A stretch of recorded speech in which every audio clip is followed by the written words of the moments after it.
আপনারা ইতিমধ্যে দেখেছেন বাংলাদেশের মিট রোডে একটি অনাকাঙ্ক্ষিত ঘটনায় আমাদের বাংলাদেশ জাতীয়তাবাদী দল বিএনপির ভারপ্রাপ্ত চেয়ারম্যান আগামী দিনের রাষ্ট্রনায়কের সম্পর্কে কুরুচিপূর্ণ মন্তব্য এবং অশ্লীল ভাষায়, অসভ্য ভাষায় যে সমস্ত স্লোগান এবং বক্তব্য দিয়েছে, তারই প্রতিবাদে আজকে কুমারখালী উপজেলা পৌর যুব দল, উপজেলা পৌর কলেজ ছাত্র দলের উদ্যোগে এই প্রতিবাদ মিছিল ও সমাবেশে প্রধান অতিথি হিসাবে উপস্থিত আছেন বাংলাদেশ জাতীয়তাবাদী দল বিএনপির কুষ্টিয়া জেলা শাখার সম্মানিত যুগ্ম আহ্বায়ক, কুমারখালী উপজেলা বিএনপির আহ্বায়ক, খুকসা কুমারখালীর গণমানুষের নেতা, জননেতা আলহাজ নুরুল ইসলাম আনসার প্রামাণিক।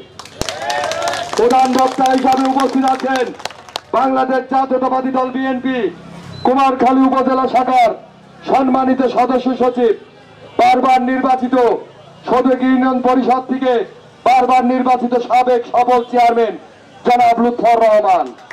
আগামী দিনের রাষ্ট্রনায়ক তারেক রহমানের নেতৃত্বে এবং তারই দিক নির্দেশনায় রাজপথে থেকে এই সরকার পতন করেছে। এই ফ্যাসিস্ট সরকারের বিরুদ্ধে বাংলাদেশ জাতীয়তাবাদী দলের প্রত্যেকটা নেতা কর্মী সারা বাংলাদেশে ৬০ লক্ষ মামলায় ৯০ লক্ষ আসামি, তার নাম বিএনপি পরিবার।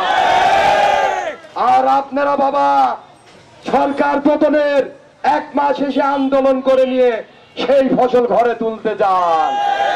আর এই ৯০ লক্ষ আসামি কি পানে ভেসে এসেছে? আপনারা মনে করেন বিএনপিকে এক তুড়ি মেরে উড়া দেবেন? সহজ? এত সহজ নাকি বিএনপিকে তুড়ি মারে উড়া দেওয়া? সমস্ত বাংলাদেশে যুব দল, ছাত্র দল, স্বেচ্ছাসেবক দলের শহীদ আদর্শে যারা বুকে লালন করে, একটি কর্মী জীবিত থাকতে সে আশা কোনোদিন পূরণ হবে। প্রিয় সাথী ও বন্ধুরা, সেটা কি হলো? ওরা বললো আমরা সারা বাংলাদেশে 5% বা 10% ভোট পেয়েছি, এই হিসাবে কুমারখালীর সিট আমরা চাই। তাহলে গণতন্ত্র হত্যাকারী না এরা? এবং বিভিন্ন সময়ে দেখেছেন বাংলাদেশ আওয়ামী লীগ এই ক্ষমতায়ও আসতো না, আমাদের উপর অত্যাচারও করতো না, এই দেশের সাধারণ মানুষের উপর এই পাথরও চাপিয়ে দিতে পারলাম। দিতে পেরেছে কার জন্য? একটি দলের জন্য, সেই দল হচ্ছে জামাত ইসলাম। 19টা ভুল করেছে এই দেশ স্বাধীন করার জন্য। শহীদ প্রেসিডেন্টের ছবির উপর পা দিয়েছে কুলাঙ্গাররা।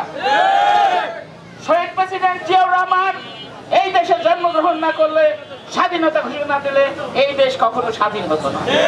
উনি সম্মুখ যুদ্ধে যদি না করতেন তাহলেও 9 মাসে যখন কেন্দ্র কর্মসূচি দেবে আর লন্ডন থেকে আমাদের নেতা বাংলাদেশে আসবে, সেই দিন বুঝবেন কত ধানে কত চাল। সেজন্য আমি বলছি, রাজনীতি করুন, রাজনীতির ভাষায় কথা বলুন, এমন কিছু করবেন না যেটা অপরাজনীতিতে রূপ নেই। যদি সেটাই করেন তাহলে বাংলাদেশ জাতীয়তাবাদী যুব দল একাই যথেষ্ট, একাই যথেষ্ট। আজকের এই প্রতিবাদ সমাবেশে সকলকে আসার জন্য আমি যুব দলের পক্ষ থেকে শুভেচ্ছা অভিনন্দন জানিয়ে আমার বক্তব্য শেষ করছি। খোদা হাফেজ। বাংলাদেশ জিন্দাবাদ। প্রেসিডেন্ট জিয়াউর রহমান সাহেব সংস্কার করেছেন তো, আমাদের বেগম জিয়া দলকে সংস্কার করেছেন। সেই সংস্কার করার পরেও অন্তর্বর্তীকালীন সরকার কি সংস্কার করবে? একটা সুষ্ঠু নির্বাচনের মাধ্যমে বিএনপি চেয়েছে জনগণ যদি ভোট দেয় তাহলে সরকার গঠন করবে। তারা সেইটা যখন আর পারল না, তখন একটা নতুন একটা পরিকল্পনা করবে। সেই পরিকল্পনাটা কি?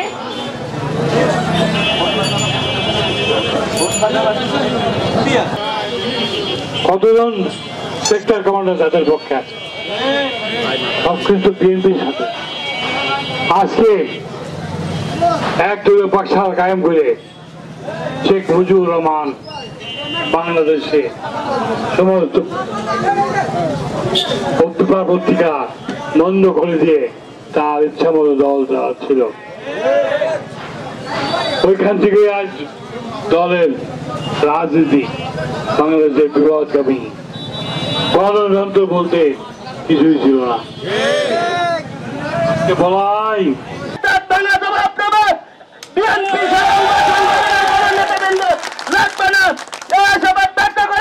আমি আমার সংক্ষিপ্ত বক্তব্য এখানে শেষ করছি। বাংলাদেশ জিন্দাবাদ, বাংলাদেশ জাতীয়তাবাদী ছাত্রদল জিন্দাবাদ, শেখ জামুরক দেশের বেগম খালেদা জিয়া জিন্দাবাদ, তার তারেক রহমান জিন্দাবাদ। মিলন সহ বাংলাদেশ জাতীয়তাবাদী দল, বাংলাদেশ জাতীয়তাবাদী যুব দল, বাংলাদেশ জাতীয়তাবাদী স্বেচ্ছাসেবক দল, ছাত্র দল সহ সকল অঙ্গ সংগঠনের নেতৃবৃন্দ সবাইকে জানাই আমার প্রাণপ্রিয় সংগঠন বাংলাদেশ জাতীয়তাবাদী যুব দল কুমারখালী উপজেলা শাখার পক্ষ থেকে রক্তম অভিনন্দন, লাল গোলাপ শুভেচ্ছা। সংগ্রামী সাথী ও বন্ধুগণ, আপনারা বিগত দিনে দেখেছেন গত 9 তারিখে ঢাকার দলের প্রধান হয়ে চুপচাপ থাকো। আমাদের ছেলেবেলে তোমাদের সাথে ছাত্র দলে অনেক ভালো ভালো জানাশোনা ছেলেবেলে আছে, অনেক জানাশোনা যুব দলের ছেলেবেলে আছে। কান থামড়াইয়ে ঠিক করে দেবে একেবারে। আজ জামাত ইসলামী যেটা বললাম না, এনসি দাদা একটা কথা খালি শুধু বলবো, পুরো আদামে বলা আছে দৃষ্টান্তমূলক শাস্তি হয়, তার জন্য আমরা আমাদের দলও এটা নির্দেশ দিচ্ছে। আপনারা জানেন এই জামাত ইসলাম সহ এই আমার ভাগ্নে বলে গেলেন চিলড্রেন দল মানে বাচ্চার দল। আমরা 17 বছর অন্যায় অত্যাচার সহ্য করে বিভিন্ন মিছিল মিটিং সহ